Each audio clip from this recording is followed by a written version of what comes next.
This episode of Devsectorseries is brought to you in part by Bee's Place.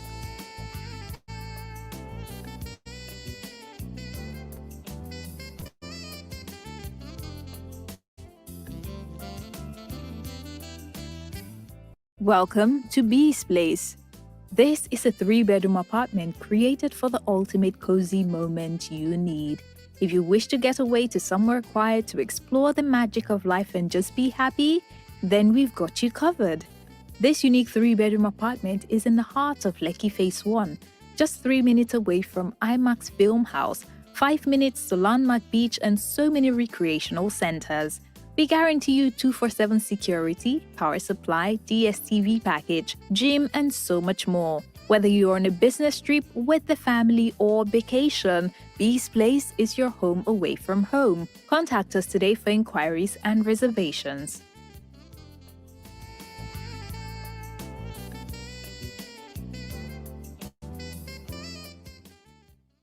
We were, then the environment was cleaned up. I was hearing about this stuff. It was totally new to me. Intl with Social Impact Consulting.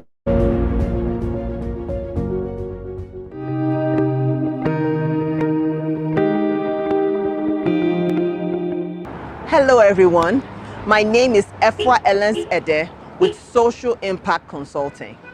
I'm a development consultant with 20 years of experience working with NGOs, international NGOs, and bilateral agencies to work in project support, monitoring and evaluation, and civil society strengthening. So now, I saw that local NGOs lack the capacity to manage large-scale projects, which can in turn impact their various communities because they have the connection based on their backgrounds. So this made me create this channel so that I can add value to you for free once you subscribe to this channel and get notified of upcoming videos. I look forward to hearing from you.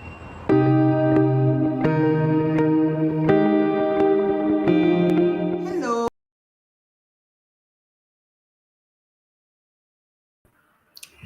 Hello everyone, how you doing?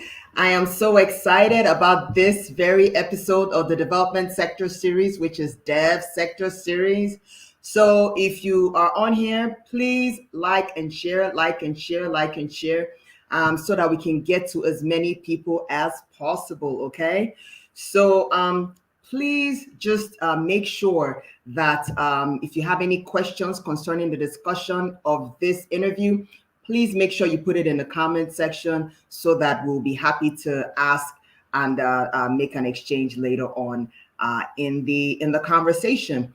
Today, we're going to be having a very exciting conversation, which is human rights. And I just feel so excited and I feel so honored to actually interview this extremely busy powerhouse of a woman, Osai Ojigho, who is the country director of Amnesty International Nigeria. Now, when I was doing my research on Amnesty International and trying to put together stuff on Osai, I was like, okay, this person is well known, not only national, but also regional and internationally. She is a lawyer. You know, you have some lawyers that are local lawyers. This one is not a local lawyer. She's like an internationally recognized lawyer. So it's like having conversations with someone like that on human rights is going to give us a lot of insight. It's going to make us think. You get what I'm saying? And it's going to make us have a very rich conversation. So please, again, like and share, okay? Now, I am going to go ahead and share her video bio, and then we are going to get started. Thank you for being here.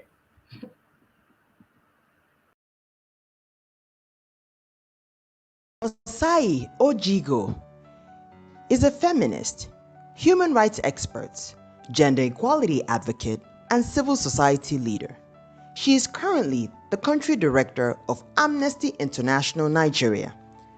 Prior to this role, she served in various roles with Oxfam, including as interim Pan-African director of Oxfam's GB's Pan-African program. She was the coalition coordinator of the SOTU, State of the Union Coalition, a human rights observer to the African Union Mission to Mali and the Sahel, and the Deputy Executive Director of Alliances for Africa. She is well-traveled and widely published, contributing to various publications including the Commonwealth Law Journal, the AU Echo newsletter of the African Union Commission, This Day newspapers, the East African, and Agenda. She is a member of the Association of Women in Development, AWID, Feminist Alliance for Rights, FAR, Peace and Collaborative Development Network, PCDN, the West African Women's Elections Observation, WAWIO Team, Nigerian Bar Association, and a life member of the Pan-African Lawyers Union, PALU. She sits on the Global Advisory Council of the Institute of African Women in Law, IAWL. She is also a consulting editor with Open Global Rights and a mentor to Mandela Washington Fellows. In 2014, she brought the case of gender discrimination and gender-based violence before the ECOWAS Court with other partners to challenge the agent abuse of women in Abuja, Nigeria. The case of Dorothy Njemanze versus Nigeria was decided in 2017 in a landmark decision on the Maputo Protocol, upholding that the violence the women suffered amounted to gender-based violence and violated their human rights. She holds a law degree from the University of Lagos, Nigeria, and a master's in law degree from the University of Wolverhampton, UK. Allow me to introduce to some and present to others Mrs. Osai Ojigho, Country Director, Amnesty International, Nigeria.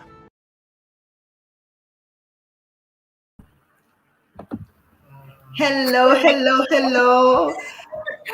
Wow, thank you everyone. How you doing? How you doing today? Thank you so much for joining us.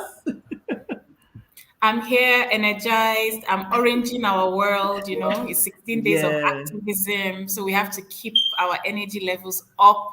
When yes, you do yes. advocacy, you can't afford to be tired. You have to I'm carry the telling message you. with the much energy and passion required to Honestly. motivate others for change. Thank you so much for being on the front lines, in terms of making sure that that the voices of the disenfranchised are heard, and just making sure that, because when I was doing organizing in Chicago, all we had to do is just protest, go out, march, make noise, talk to officials, and then things like here, it's an art, it's a science. You got to use your head, your heart, everything to actually go into organizing and advocacy. And thank you so much for the great work that you're doing and your team. It's just amazing. And there was one thing that I observed while I was looking up Amnesty International Nigeria on social media. It's like, you guys don't discriminate in terms of if somebody's fundamental human right is infringed, no matter where they are in society, you talk about it. Like, I saw one that Buhari, you guys were speaking against the discrimination against Buhari many years ago. You all did the same thing for Tinubu and for different other people who were then, back in the day, pre-democracy, speaking up, and even during the dispensation. So it's like, it doesn't matter if someone's human rights is being infringed on, the conversation it's a matter of discourse. So again, well done. Thank you so much. Yeah. Glad to be here, and well done too for hosting this. I think it's amazing. We should get many more people joining in and listening to these conversations. I think you need to curate this and just package it, not just in Nigeria, globally. We need this. Thank you so much. And guys, those of you who are on LinkedIn, Facebook, YouTube, let us know where you are watching from so that we can so I can thank you personally and everything like that. Thank you so much for watching, because people watch from different parts of the world. To be very honest with you, and a lot, and to be very honest, you all also create amazing content. More people watch it after the live streaming than during the live streaming. That's So right. it's really amazing. So those of you who are watching, please let me know where you're watching from so that I can thank you personally again. So thank you so much for that. So we're gonna just get started. So what is our fundamental human right? What Because we hear it all the time: TV, radio, print, social media. You're infringing on my human right. What exactly is that we can put a form to? So your fundamental human rights are those rights that are there to you because you're human. They're the most basic of rights, and oftentimes they are contained in the Constitution of Nations. For Nigeria, the fundamental human rights provision in Chapter 4 explains in detail what those rights are. So, commonly also called civil and political rights. Your right to life, your right to dignity, your right to freedom from discrimination, your right to freedom of expression, and by extension, also your right to assemble, your right to protest, if I could use that as well. Because oftentimes we look at the framing and the categories of the rights, and then there are the sub rights that come as a result. When you exercise those rights, they come in different forms. Although Nigeria says that the Chapter 2 rights, such as the right to education, the right to health, which are also called economic, social, and cultural rights, are not fundamental, but in the light of what we have seen from COVID-19, the way the world shut down, we are now beginning to recognize more and more that your right to life means a right to a qualitative life. There's no point being alive if you can't eat, if you're starving, if you can have access to health care. So we're seeing more and more that the fundamental human rights is being seen as integrated, indivisible, one and only, rather than compartmentalized into first generation, second generation, third generation rights, which we lawyers and international development actors use in order to, prioritize which issues we bring forward. I see. I see. So let me. So how? So in terms of this is just a follow up question. So how does the Amnesty Network really determine when somebody's human rights has been infringed, and feel like, because I'm sure you all get a lot of cases coming in, and so what criteria do you look at, as an institution, of cases to take on as the infringement of human rights to make it known? So we use the international law framework. As an organization, our guiding principle is the Universal Declaration of Human Rights, and by extension, the whole Bill of Rights. So the International Covenant on Civil and Political Rights, International Covenant on Economic, Social, and Cultural Rights, and the various regional mechanisms and the country's own law. So that would include, for Nigeria, the African Charter on Human and People's Rights and the various protocols, and the Nigerian Constitution, and any other law like the Violence Against Persons Prohibition Act, the Child Rights Act, which also provide specific information on these rights. So when we receive complaints, or sometimes it's petitions drawing our attentions to a situation, it needs to fall under it needs to present and fall under one of those rights. And I know people are always very disappointed when they bring cases of landlord and tenant, and we say this is not Amnesty International's work. We do human rights. Say, yeah, but my human rights, my landlord has infringed on my human rights. And then we say, but from the information you've given to us, it's landlord and tenant. There are laws at state level that take care of that. And then there are some that, yes, there might be some overlap between human rights and criminal law to a certain extent.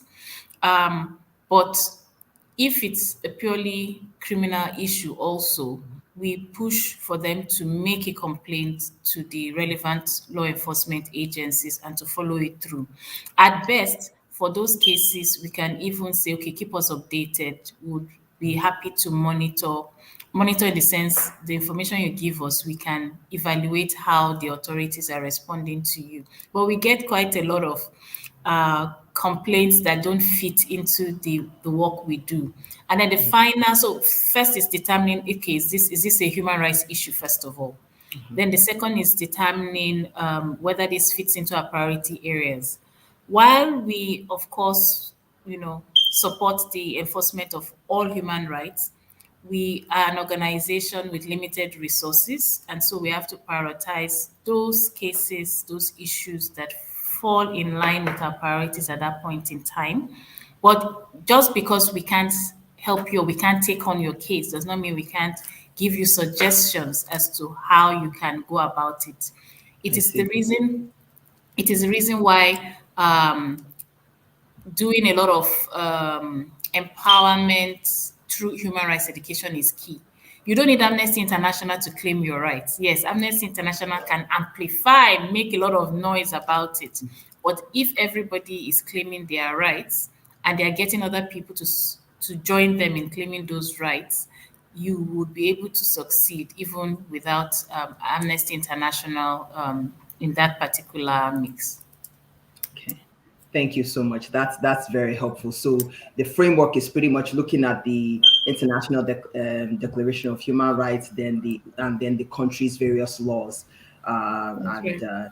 in terms of taking on those cases. So, I mean, you touched on this next question. So, how do sovereign nations understand the notion of human rights, and how are they playing into it? Because you have the Western nations who, based on what it looks like, they are observing the human rights, and then third world countries, there are issues. What is the understanding? Because since Amnesty International is an international organization and in so many offices, in your observation, how do sovereign nations understand the notion of the human rights? Well, they are the ones that gave us the international laws Mm, to start with, and I think this is important for us to stress. okay. Oftentimes, people think, oh, organizations like Amnesty, Human Rights Watch are just there to be attacking government. But what we do is we remind them of their commitments. We hold them to account on those commitments.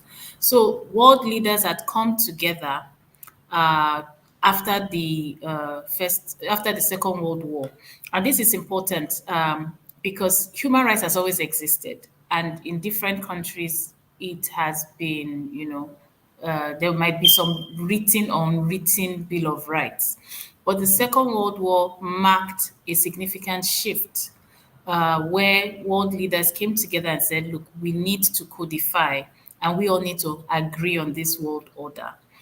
This is how the international framework be, developed.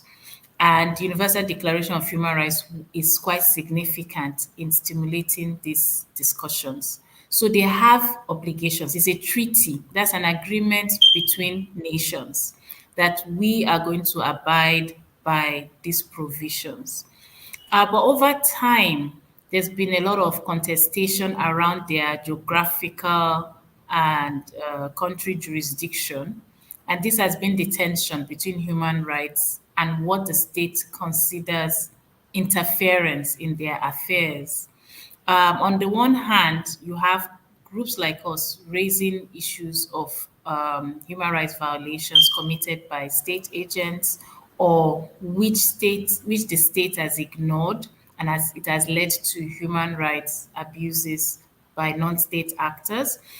But for the state, they need to understand that they have the primary responsibility to enforce, fulfill, and protect, prevent, violations. And this notion needs to evolve beyond state security, but and the territorial integrity, but more around how human centered they are in their responses to the violations and abuses ongoing within their territory, vis-a-vis their commitment to the various international treaties. Interesting. That's a really interesting way of putting it. So it's trying to. So actually, you're saying that Amnesty International, Human Rights Watch, you're not there to say, "Oh, this is our definition of human rights." You're reminding them, "Hey guys, Exactly. after World War II, you put this stuff together. Can you go ahead and make sure this happens?" And the fact that you're especially holding state actors to account because they should know better. So that's really something that you mentioned. So now that we've talked globally, let's talk about nationally. That's right. So, how are we doing in Nigeria regarding Oh human boy. rights? So let me start by saying that the Nigerian government will probably respond to this show afterwards, saying, Amnesty never sees any progress in what we are doing, um, without listening through and through what we need to say. So I'll say this first of all, that in terms of signing up to the international treaties, in terms of laws, even at national level, Nigeria is one of the most progressive in this area. But we all know that signing up to the laws is one thing, implementing those laws is a completely different thing. And that is where there's been the biggest disappointment with regards to Nigeria's compliance with international human rights law and standards. In the couple, I can pick a few examples. So maybe like freedom of expression. This is one right that has suffered a great deal in Nigeria. And considering a country that came out of an oppressive military regime, and the fact that a number of media practitioners, civil society actors, activists were very much promoting human rights, you would expect that after the return to democracy, this right to freedom of expression will be much more entrenched within the state infrastructure itself and in the enjoyment by Nigerian people. But what we've seen is a lot of the use of law to limit this right. So we have things like the Cybercrime Act, which on the face of it should solve cybercrime, but which has been used more often against journalists and bloggers and opinion shapers. We've also seen laws like the Terrorism Act, which was supposed to tackle insecurity and manage the growing terrorist interventions in the country, but which has been used to silence critics and to label those considered in opposition to what the government is doing or the security agents are doing. And there have been attempts to pass a social media law, to pass an NGO law. And if you even look at the social media law, it was internet falsehoods. That was what it was termed, the long title, to prevent internet falsehoods, without fully addressing how this will impact on the human right to freedom of expression. Every year, Nigeria, in the last few years, Nigeria's rating with regards to civic space has depreciated. So there's a downward trend. And we would like this to improve. But when you have a situation where journalists are being picked up, locked up, what do you expect? Even disappeared sometimes, So in that sense, I would say while Nigeria has the framework, there's nobody in Nigeria today that shouldn't be able to assess that framework and enforce their rights. But we find that in practice, there's a lot of abuse by security agents and state officials. And what we would like to see is a situation where no one is above the law. That, I think, is a major obstacle preventing Nigeria from fully reaping the benefits of such an excellent body of law that we have in the country. Okay, that is a really comprehensive answer to that in terms of Nigeria signing on to treaties, signing on to multilateral agreements on human rights. However, implementation is an issue. And, one of it is, like you said, draconian legislation. Now, with with Nigeria doing this, how do we, okay, so if we're talking to state actors now, where can they start from, in terms of becoming better, quote unquote, or so to speak? How do they because like you and I both know, the civicus rating dropped Yeah. from obstructed to repressed. So now, how do we where do we go from here? We're in a dismal place that before somebody writes a blog, you have to think, oh my God, I have two children, I have a husband, I don't want to be a widow, I don't want court case. So how do we turn the tide? Is it possible in our lifetime? Is it something we can do? So I just wanted to just get your insight on that. I think the first thing is our representatives in government, they need to ask themselves this question: are we all equal before the law? I think that's the first thing.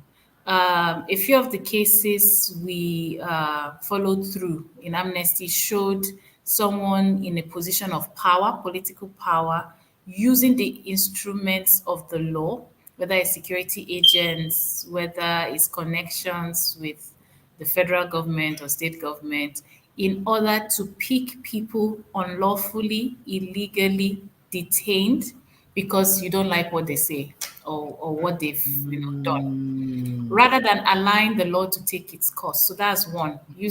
That's really abuse of office. And then Yes. the law enforcement and those concerned, rather than saying no, we can't do this because it's not following procedure, they go along with it. The other thing is when the violation is clear that it's been committed by state agents, why are they not brought to justice? Why is the issue brushed, like under the carpet? There have been so many cases of those incidents whereby people now feel, except you are highly connected or you have money, you cannot get justice in Nigeria. So it's equality before the law. How do we understand that? And finally, the issue around rule of law. Because even when you are successful in getting a judgment that says, oh, you shouldn't have been arrested or detained, release the person, people are still in detention. Why? People are being told that your rights, okay, you are free to go. Then they rearrest you again in the same courtroom. How are all these playing a role in preventing the enjoyment of human rights in Nigeria? If they can answer those questions, then it means that the law will act regardless of who you are. If you've committed a wrong, then there must be a remedy, and it's either is punishment by facing whatever penalty that is, outside of the death penalty, because Amnesty International does not support the death penalty in any shape or form, or is paying compensation, or is providing a service. And in some cases, it's a declaration and a commitment not to repeat it. So if we have a situation whereby people's homes are being demolished by government agents or even Yeah. private developers with the connivance of security agents because they want to build luxury apartments, or someone is eyeing a choice place in the city, then you should be able to say you have committed a forced eviction, you must compensate, you must rebuild, and you must ensure that they don't come back in a couple of years again to pull down those structures. So these are little things that they can do, which can transform a lot of what we're seeing right now. They say, there's a saying that all men are created equal, but some are more equal than others. Yeah. Which is the scenario. So what you're saying, are you saying that the judicial process should be looked at in terms of the judicial system, at least for starters? then kind of work your way backwards in terms of agents, law enforcement. I think that makes a lot of sense. Now we're going to be talking about a current case study. It's not really a case study, it's what's currently happening now with regards to the End SARS movement. Some people say it's a protest. I call it a movement because I've been hearing about End SARS for years. It just came into a head in 2020, and then there was a lot of backlash after that. That's So right. you said, so the End SARS movement is a wake-up call for us in terms of the response to freedom of expression and freedom of association, and the backlash that came from state actors. And can you imagine? It was the same state actors go to judicial panel. They came up with a report, saying what the people have been saying. People like DJ Switch have Yep. been saying all along. So where do we go from here? Do you feel like this is an opportunity for us to, to shift the paradigm, or is it just we just kind of face the music, keep going and keep fighting? Yeah, that's right. And SARS is an opportunity, still an opportunity. It's just really up to the powers that be to maximize the opportunity that has been offered to them on a platter of gold. And like you rightly said, NSAS has been building up for years. In fact, in 2017, there was a huge, outcry, even online, where the NSAS hashtag trended, and the government dissolved the SARS unit as we know it then as well. So every time there seems to be a dissolution until 2020 when it finally was laid to rest, or so we believe. Yeah, we're still watching to see how that plays out. So the difference is that in 2020, it coincided just about the time of Nigeria's 60th anniversary, independence anniversary. So I believe a lot of people were like looking back and say, hey, how did we get here? Is this how it's going to look for another 60 years? We're just going to be sitting down here and then they'll be shooting us, shooting our children. You can't walk on the streets. People will be harassing you. And, the worst thing you can do to your people is to treat them as criminals and label them as criminals. And then your future, the young people, as a threat just because they want to make a living. And the movement led to the protest, the nationwide protest we saw across the country. Even in states in northern Nigeria where they said there were no NSAS protests because people were, I would say, they were mobilized to silence, or they made sure they kept it quite cool there. The panels that sat in those states also reported cases of violations by SARS and other law enforcement Wow. agents. So that tells you something, even in those places where protests did not happen, that this is the reality of most young people. You can't go out without being harassed by these officers. And we cannot justify the harassment because we say, oh, they helped us to keep armed robbers and other serious crimes at bay. No, it's about fairness, and it's also about justice. And that is why it's an opportunity for the government. This was an opportunity for the government to do an overhaul of the criminal justice system. There have been so many attempts at reforming the system. This was an opportunity for the government to look at the newly enacted Police Act 2020 then to see how can we use this to improve law enforcement in Nigeria. It was an opportunity for the government to hear from different voices. Often young people are outside of the decision making. This was an opportunity for a country that is going to have the largest youth population by 2030 to begin to engage with its people, to know what their needs are and how they're going to meet with them. It was also an opportunity for the country to have an open, transparent conversation about the leadership of women.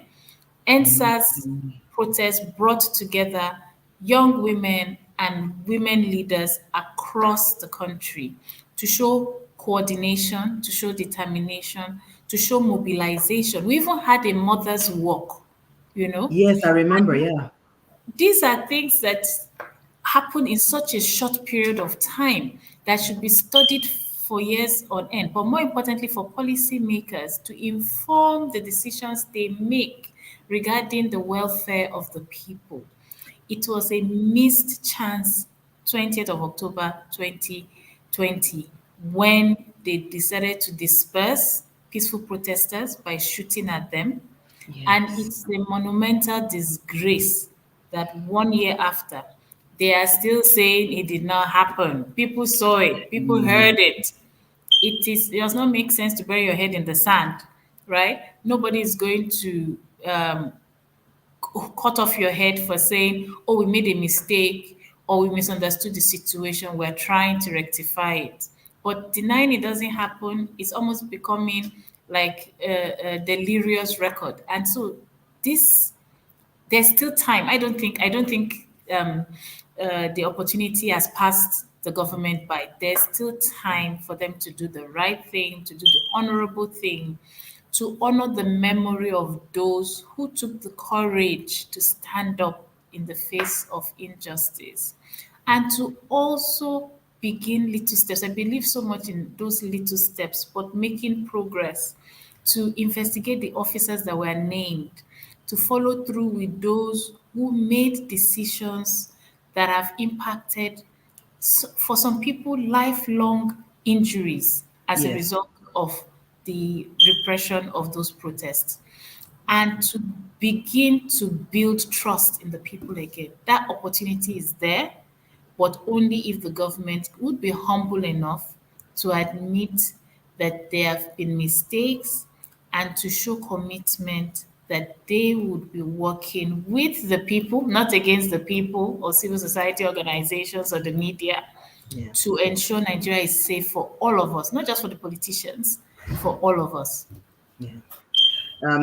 It's really something that you're saying, that because, of course, breaking news, it comes out, and you find that the white paper has been released, from the Lagos state government, and then based on the highlights that I saw, they are only going to implement 11 of the 32 recommendations. You get what I'm saying?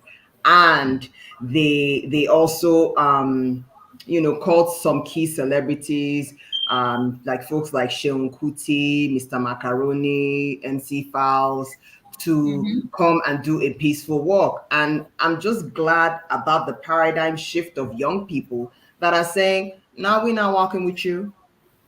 We want accountability, because the reason for protest is for accountability. It's That's for right. accountability and justice. So it says, no justice, no peace. And this is the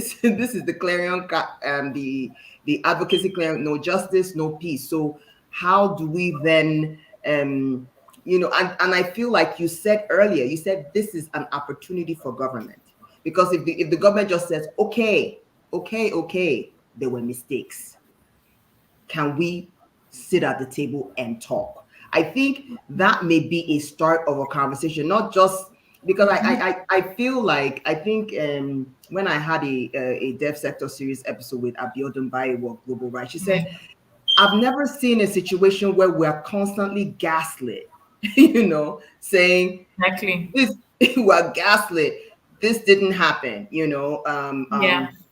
the shooting didn't happen. Okay, now, they got the judicial panel came up with a report. Then they said, okay, it did happen. And then the federal government is saying, wait, I didn't say anybody didn't die. But wait a minute, it didn't happen. I'm looking like, wait a minute, am I in the Twilight Zone? It's so hilarious. So it's really something, and I really agree with you wholesomely that this is an opportunity for government to work with the citizens, to work with civil society, to work with media, because national development involves all of us. So I'm just gonna get segue to the next question. Now, we've talked about government, we've talked about various other stake. What is our role? So what is my role as a citizen, to, and even those who are watching now and those who will be watching afterwards, what is our role as citizens to stand up for our human rights and the human rights of others? Yeah. And this is actually very important as well. The African Charter on Human and People's Rights is the only treaty that has a segment on the Mhm. duties of African citizens as well, and it talks about even things like making sure you pay your taxes, making sure you preserve your environment, you cooperate and partner with government to ensuring Mhm. peace and security, and several others. And the mobilization of people in a country can cause change to happen. It means investment of your resources, your talent, your time. And this is something that is often pushed to the back burner. What we would like more people at an individual level, then as a collective level, to do is to stand up for the rights of others, even when you are not directly impacted. When the Boko Haram insurgency started over 10 years ago, many people thought, oh, it's something happening in some remote state in the northeast. And then they were like, oh, this is until the bombing started in Abuja. Then people took notice. Then now we're dealing with a food crisis. Mhm. We're dealing with a food crisis because when all that violations and abuses were going on in the Northeast, some of us were not interested, some of us were not calling our governments to account to deal with it. There's now breakdown of law and order in many communities in Northwest, North Central. We're having a growing IDP, internally displaced person population crisis. People are not farming because there are conflicts with herders and farmers. We are now facing the indirect cost of our silence and of Mhm. our inaction in order to challenge those structures that were perpetuating injustice in those regions. So it's really important that a lot of us speak up regardless of whether we're directly impacted. We tend to only react when it's affecting someone I know, my family, things like that. But human rights is about everyone. In Amnesty, we say we use the Martin Luther King's statement, an injustice to one is an injustice to all. And we also believe in the Chinese proverb that it's better to light a candle than to cause the darkness. Do something. It could be saying something, it could be signing up a petition, it could be organizing people, it could be educating people about their rights, but we all are contributing to the greater good when it comes to human rights protection. And finally, because this often happens with sexual and gender based violence, if you see something, say something, intervene. If it's not safe for you to do so, get other people to come, draw attention, make a lot of noise. We have many bystander incidents whereby people feel, oh, it has nothing to do with me or it's a family matter. You need to intervene because when we stand up for someone else, we are inadvertently standing up for ourselves. Exactly. Mhm. Exactly. And that's, I think we need to just make sure that we when we see something, we actually say something. So now you've talked about as an individual. So if you see something, you could do petitions, you could organize, you can educate people. So now we're talking about civil society now, Yeah. where civil society organizations are at the forefront. I mean, we can have a laundry list of civil society organizations that worked on Occupy Nigeria and SARS. You get what I'm saying? Office of the Citizen. We can go on and on and on with the list of civil society organizations and pressure groups that are at the forefront. So, you know, how do we help and work with civil society to keep the civic space open? Because as you are the I don't know how you do it, Osai. You are at the forefront. It's like all of us are lining up behind you in terms of, okay, let's keep the civic space open, and then we're picking at your neck like we're here. It's like you're at the forefront in terms of you know Yes. having conversations about human rights. So, how do we work together with civil society organizations, the government institutions, corporate sector, professional organizations? We can go on, celebrities. How do we work together with civil society? Because the reason why I'm doing this is that I feel like civil society organizations are the last frontier. We're the ones that are keeping Nigeria from becoming like South Sudan. Love you, brothers and sisters in South Sudan. I'm just saying. So we are at the forefront. So how do we work together to keep the civic space open?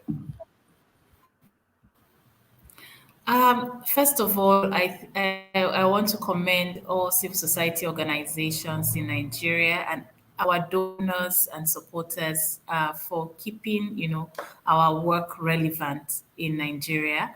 It's not easy. This has led to a lot of pushbacks by government or government sympathizers who are upset that we're raising, stories they would rather just bury. But we also need to look inwards at ourselves. As a result of many of the attacks we are facing individually and collective as civil society organizations, we're seeing rising cases of self censorship. Many organizations will choose less controversial human rights topics to talk about, which is fine, don't get me wrong. Everybody needs to decide, based on your risk appetite and also the resources you have, what you can deal with.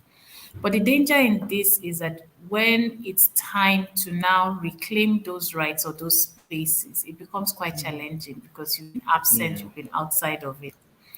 The other is the idea that civil society organizations come to compete rather than collaborate. I wish a lot of our organizations can look more at collaborative projects, collaborative initiatives, rather than separate and often duplicated efforts because we have limited resources. Exactly. So it's Exactly. something that I wish we could, solve.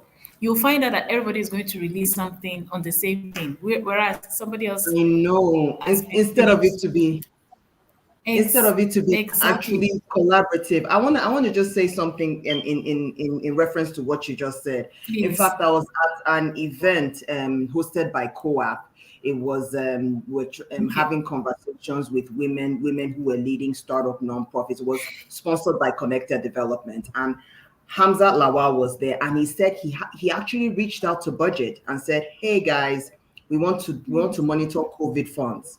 You understand what I'm saying? And then they worked together, and then they were able to present something to a cluster of donors. And now they want to now still work to get some more money, to now monitor and implement some projects together. And I think this is not just a Nigeria issue. This is a global issue. When I was working in civil society in Chicago, same thing.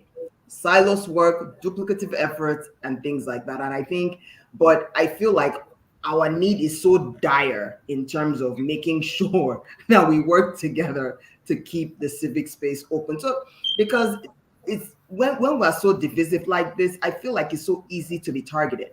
So I just Exactly. wanted, yeah. Exactly. And that's the point. And that's why networks and coalitions are useful. But what breaks coalitions is leadership. People want to be seen, they want to be heard. And oftentimes we don't want to concede space to other people, right? And we need to find ways that we can have this conversation safely, right? So that we're not Mhm. doing personal attacks as well, in order Exactly. to look at what is the bigger objective, what do we want to achieve, how do we want to achieve that.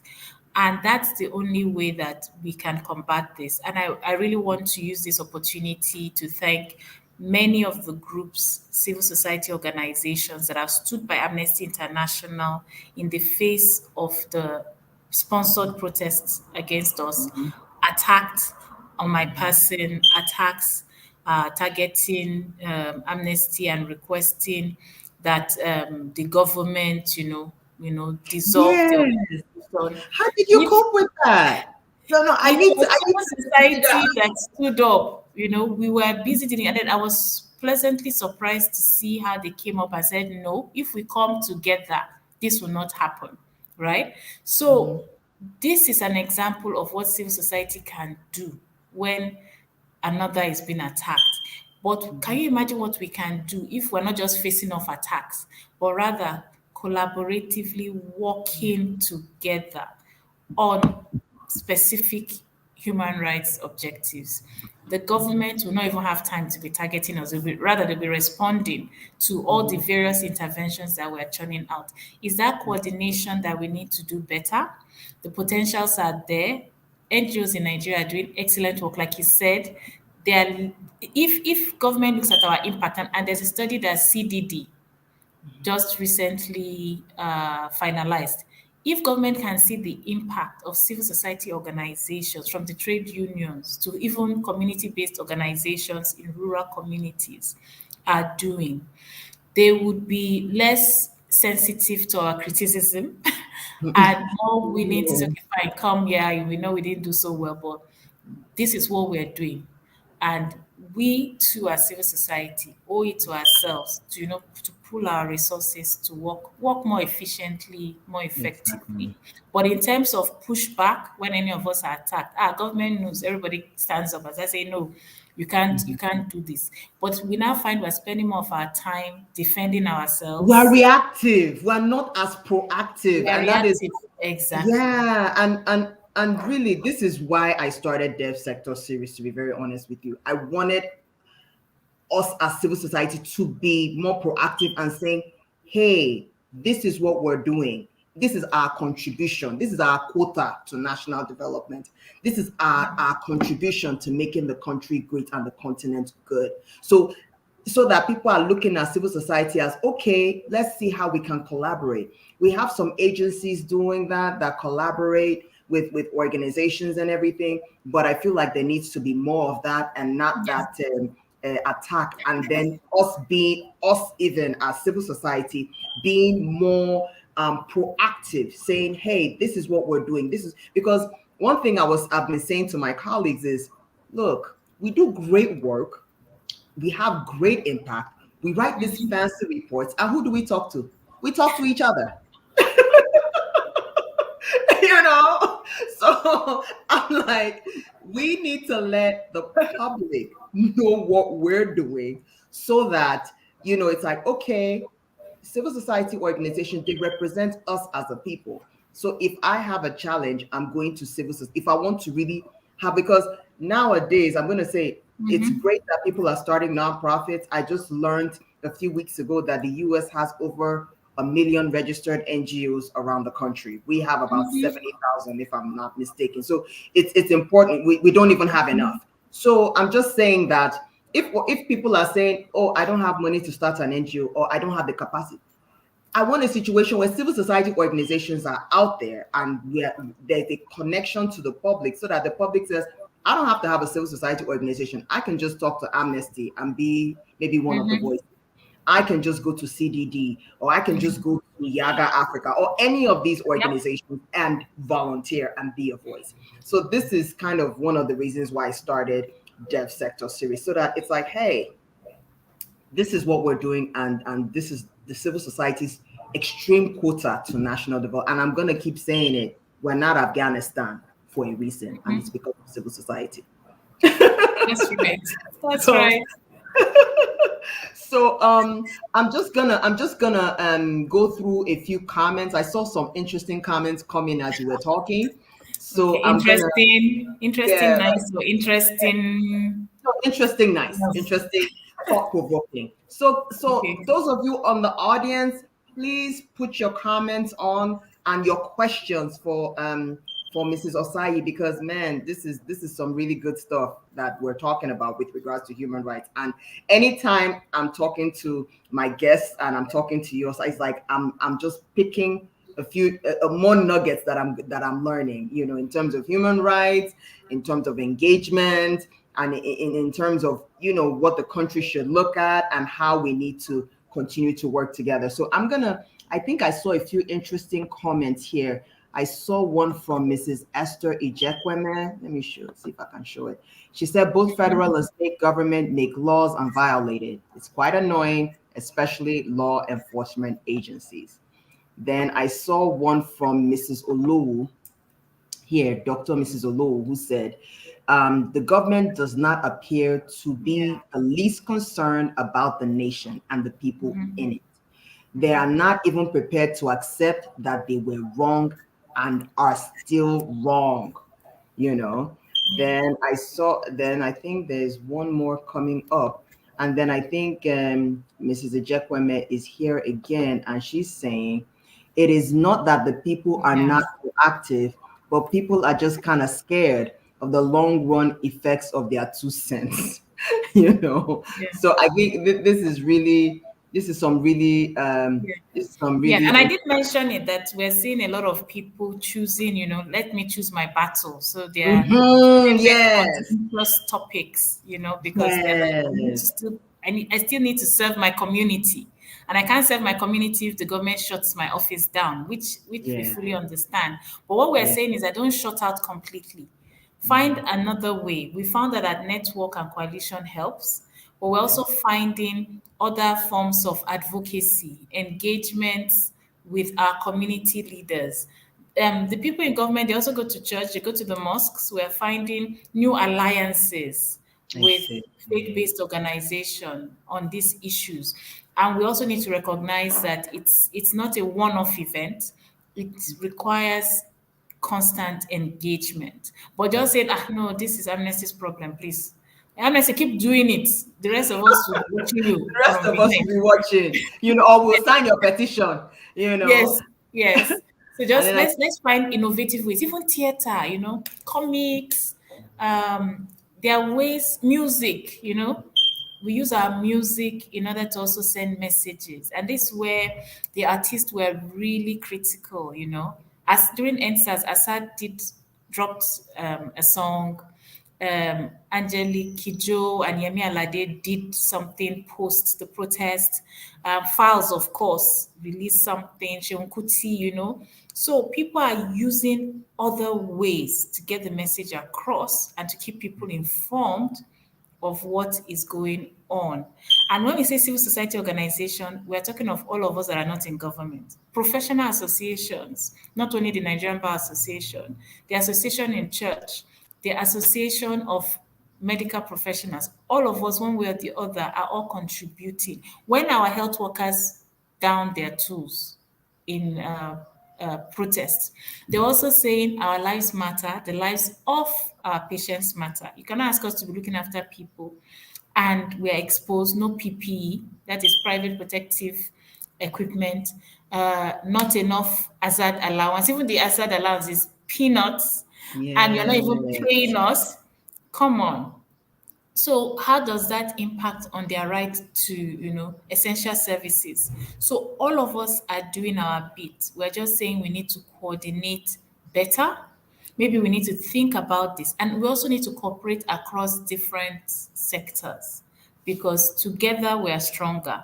And that's what that is one of the symbols the NSAS did. We saw musicians, we saw activists, we saw Yes. NGOs, we saw women, market women sending food to the Mm-hmm. protesters. They said, these are our children, we need to feed them. We saw people who were going to work but saying, I can't join the protest, sending money to say, you guys get what you need to do. We had people whose job was security. When the protesters were happening, their job was to stay at the fringes to keep people safe. We saw people that cleaned up afterwards, and it was everybody take your rubbish home. If there's one thing that is amazing, is the fact that there was no rubbish on the streets after the protests, right? Mm, And this is a significant thing for a country that was still struggling to get people disciplined about the environment. yes. That is really something. I just have some feedback from a friend of Dev Sector Series and a friend of ours, Victoria Ibezi Mohairi. She said, "Strong submissions, Osai. More power to you."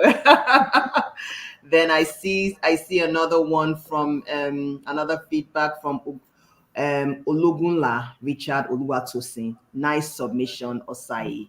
So we got some really great feedback from folks about this conversation. So thanks so much. I mean, I don't even want to know where to start in terms of how this conversation has gone. So let's go to your final thoughts.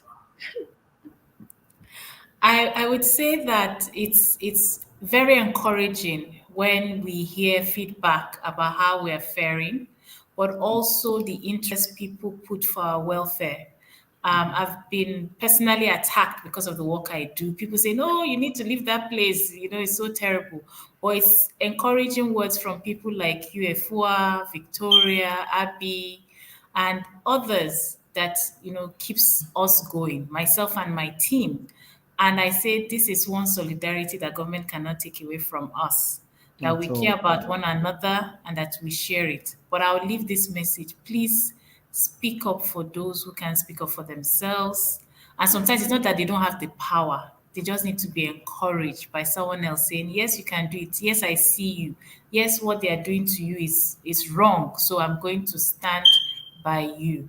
So please let us be active in our own little way, at home, at school, at work, in spreading justice, accountability, and human rights. Thank you. Thank you so much, Osai. Oh my God, this was such an excellent session. I had so much fun. And I'm sure you all in the audience also had a great time having a conversation about our human rights. So again, thank you so much, Osai. And this is not going to be our last time having a conversation now. Where very soon, once we are able to get some of the paperwork, is I want to start a civic space discussion series. So it would be like season long, about 13 episodes, and it will be panelists talking about how the shrinking civic space has affected them in particular. So it will range from civil society organizations, it will range from celebrities, corporate Yeah. sector, professional associations, just different, because a lot of times we say, the civic space is just civil society organizations. No, it's not. It's all of us. So we're gonna have you back here again. So thank you so My much pleasure. My for joining pleasure. us. All right, take care. Take care. Thank you. All the best. Thank you. So you guys, thank you so much for watching this special episode of the Development Sector Series with Osai Ojigho. We got down about human rights. We went international, we went national, we went local. How do you get involved? I mean, this was such an excellent conversation. Again, thank you so much for watching. We're going to be having some more guests. I have some special guests lined up. It's just how folks are. They're real busy trying to get their schedules together. Some of these people like Osai, I have to put an invitation on their calendar. I'm like, okay, see you.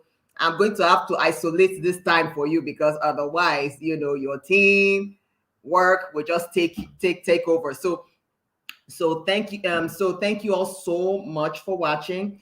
We're going to be again streaming next week another wonderful episode of the Development Sector Series, Wednesdays at 12 noon. Again, if you like what you watched, show me some love in the comments, like and share, because the more we like and share, we're going to get this to more people across the world, because we want to be able to showcase civil society and the development sector in terms of what we do across the world. So again, thank you so much, everyone, and let us all change the world together.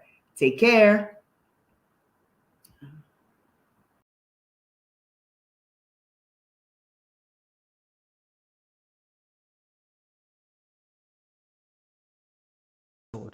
Of Dev Sector Series is brought to you in part by Bee's Place.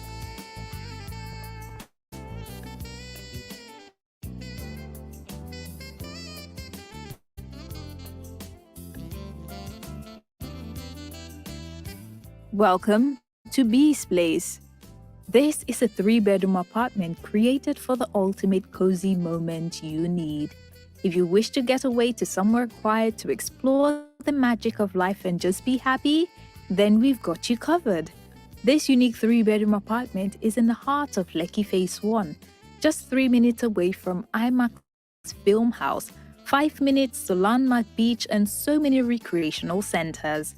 We guarantee you 24/7 security, power supply, DSTV package, gym, and so much more. Whether you're on a business trip with the family or vacation, Bee's Place is your home away from home. Contact us today for inquiries and reservations.